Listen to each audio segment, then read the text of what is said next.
Good evening, everyone. Thank you for joining us tonight for the DeGiverville virtual town hall. Since we don't have any attendees tonight, we're recording this so that we can post it on the website and make sure that it's available to everyone throughout the duration of the project. My name is Beth McCoy, and I'm a public affairs specialist with the Metropolitan St. Louis District. We also have Tracy Rogers, who is the project manager, and then several members of her team who she will introduce later. I'm going to go ahead and skip over this slide because we don't have any attendees. Same with this slide.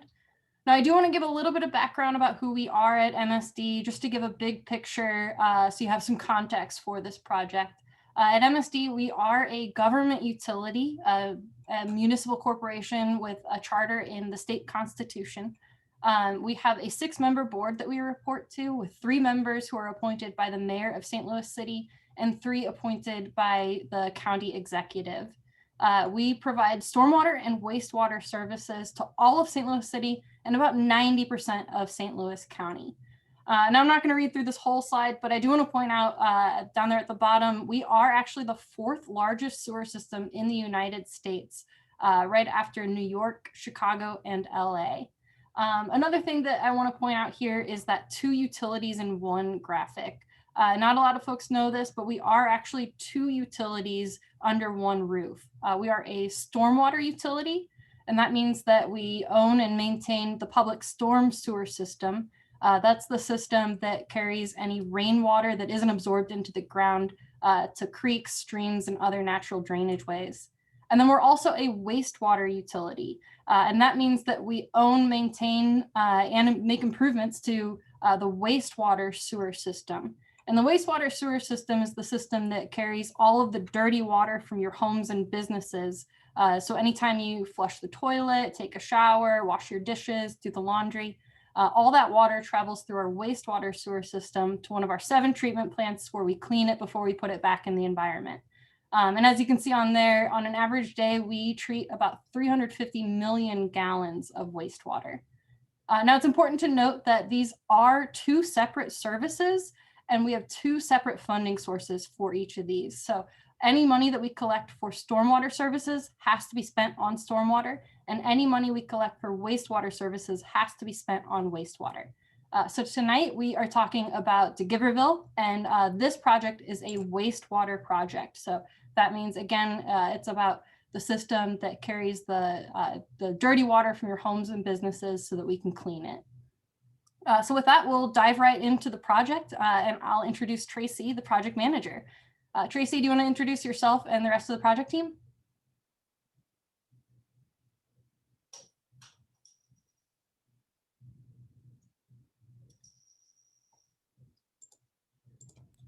Hey, Tracy, you're on mute.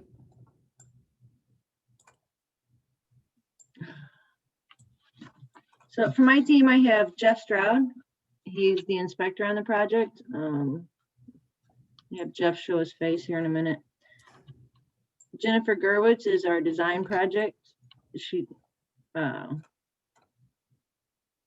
Our design engineer. Jennifer Jarvis is our construction engineer. And Paul Warner is with Gershenson, and he is the project manager for the contractor on the project.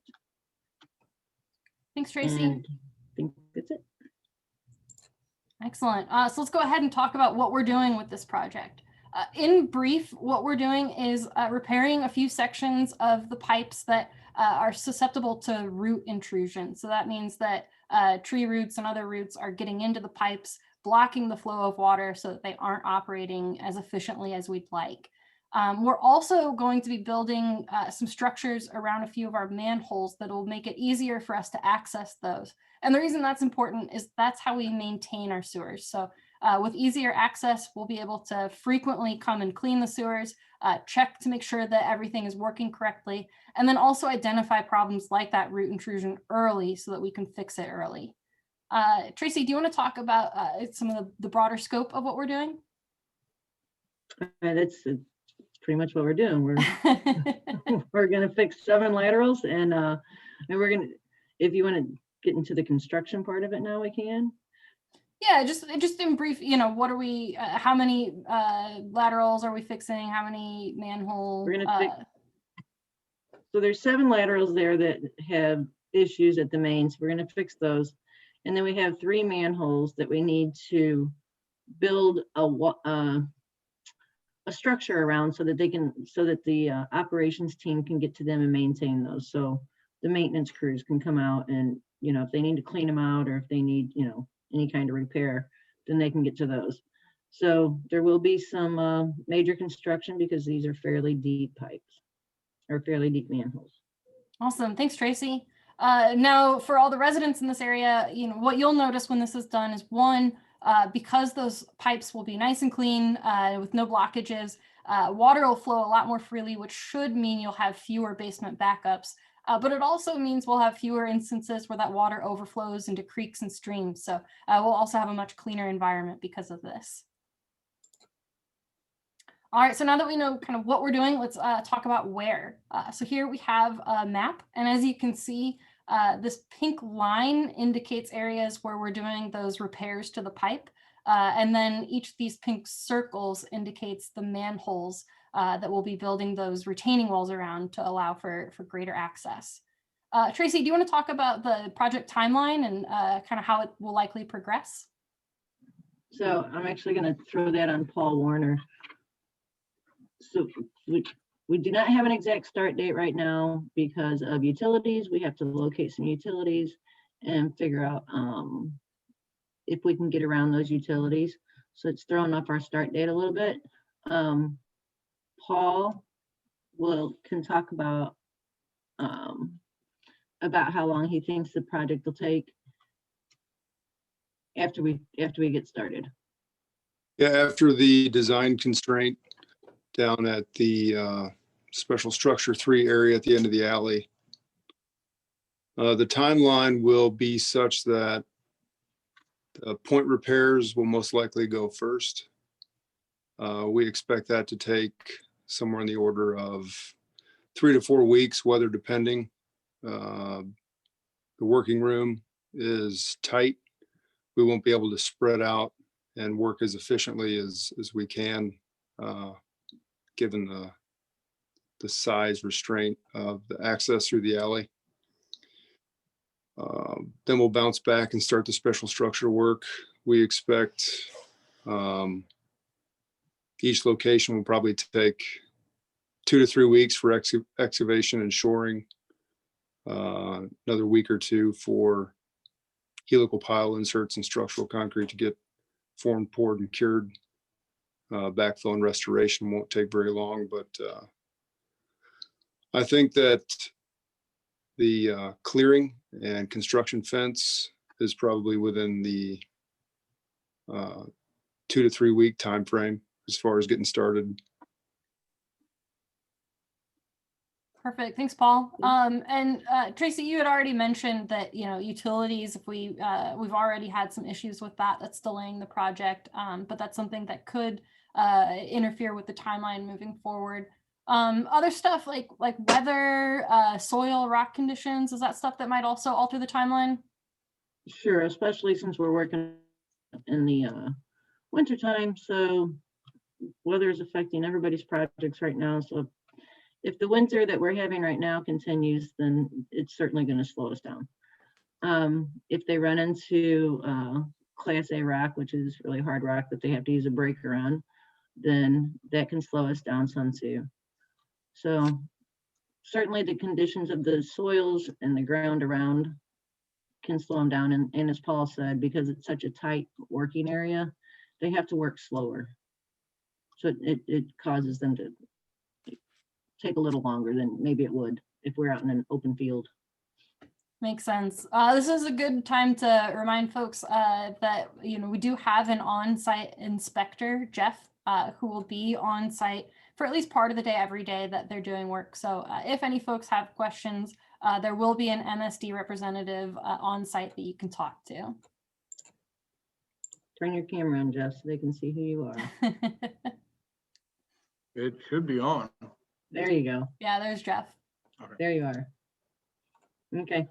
All right, so now let's talk about what residents can expect during construction. For this project, we'll primarily be using open cut method, which basically means that we'll be digging large holes to be able to access the sewers and replace those pipes, and also to build the retaining walls around the manholes. Tracy, do you want to talk about kind of what that means for folks, what kinds of equipment they might see, how it might affect their access to their driveways, trash, stuff like that? So the equipment that they're gonna see is gonna be some pretty decent sized track hose. They're gonna be noisy. And they may, because they're in the alley where these houses are, they may feel some vibration.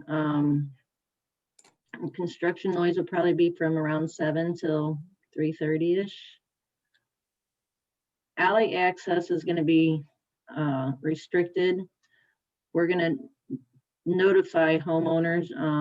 I think we're going to try and do something with door hangers when they're getting, so because this is spread out, I think we'll do some door hangers when we think certain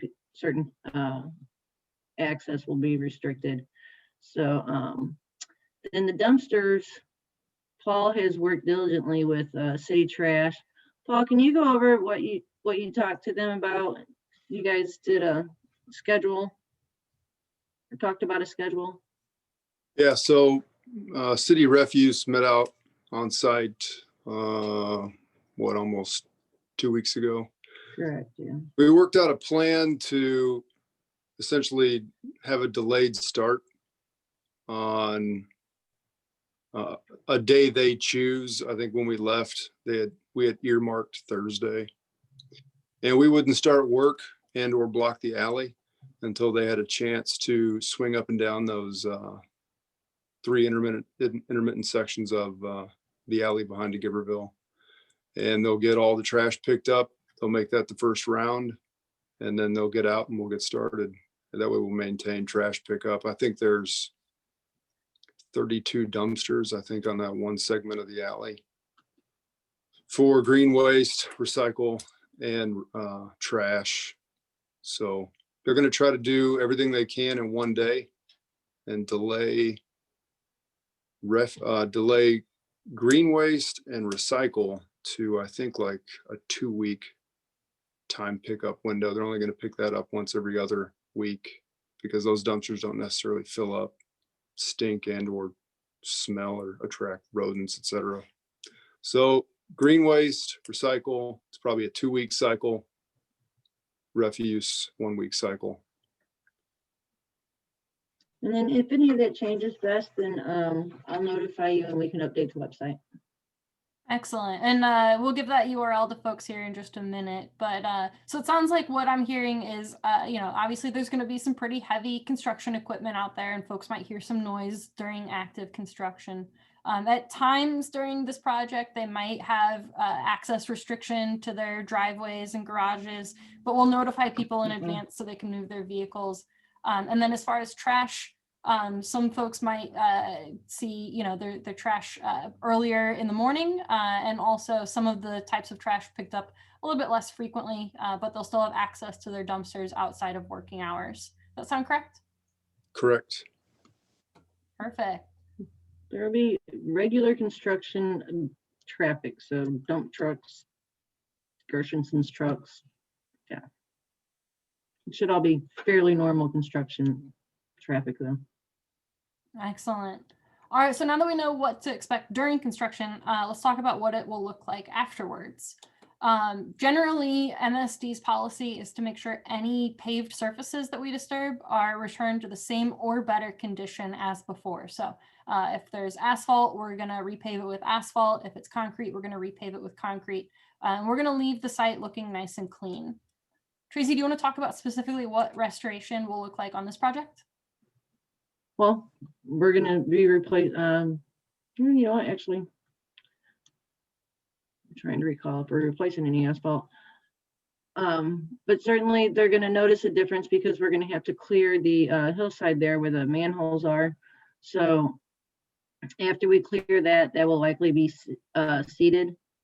And then some of the fencing that's along DeGiverville on the side of the manholes, they had to be taken down and put back up. There's not a whole lot of restoration on this project. Okay, but we'll be reseeding that, Yeah. any part of the hill that we disturb and then putting that fence back up. Yes. Perfect. And if we mess up any pavement, we'll fix it. Perfect. All right, well, so that does it for the formal part of the presentation. We do have a couple FAQs that we want to address. First is, will this project affect sewer service or other utilities? And in general, no. It's not anticipated that it should affect anybody's sewer service. Perfect. And if other utilities accidentally get disturbed, we'll work with those utilities to get them up and running as quickly as possible, right? Absolutely. Perfect. And then finally, will construction affect property access? It will. It's gonna, if it affects their driveways, it's gonna affect them getting to their properties. Will that So, be now through the they have- duration or I'm sorry. will that be through the duration or just during active construction hours or? We'll be, go ahead, Paul. It'll be during, I guess, pretty much normal business hours. At the end of the day, the alley will be drivable. They'll have access to parking in front of their homes all day, every day. But a lot of residents have garages and additional parking in the rear, accessed off the alley. The alley is a one-way. It's only wide enough to handle traffic in one direction. People come from either direction. Occasionally they meet in the middle and there's a problem. But I assume there's going to be some growing pains when we first get started.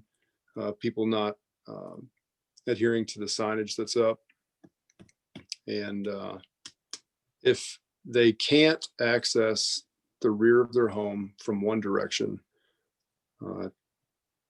they'll be able to access it from the other direction. They'll just have to go around the block and come in the alley from the other side or Del Mar. Got it. All right. So that does it for our presentation. For everyone's reference, we have Tracy and Jeff's contact information here. So if you have questions throughout the construction, feel free to reach out to either of them and we'll be sure to get back to you as quickly as possible. I also want to point out that URL there at the bottom of the page, msdprojectclear.org/DeGiverville. We'll be posting any project updates there, and we'll also have a recording of this meeting there so that you can revisit it at any time. So with that, I just want to say thank you to Tracy, Paul, Jeff, and everyone else on the project team who joined us tonight, and we look forward to making improvements in your neighborhood. Thanks, everyone. Thanks. Good night. Thank you.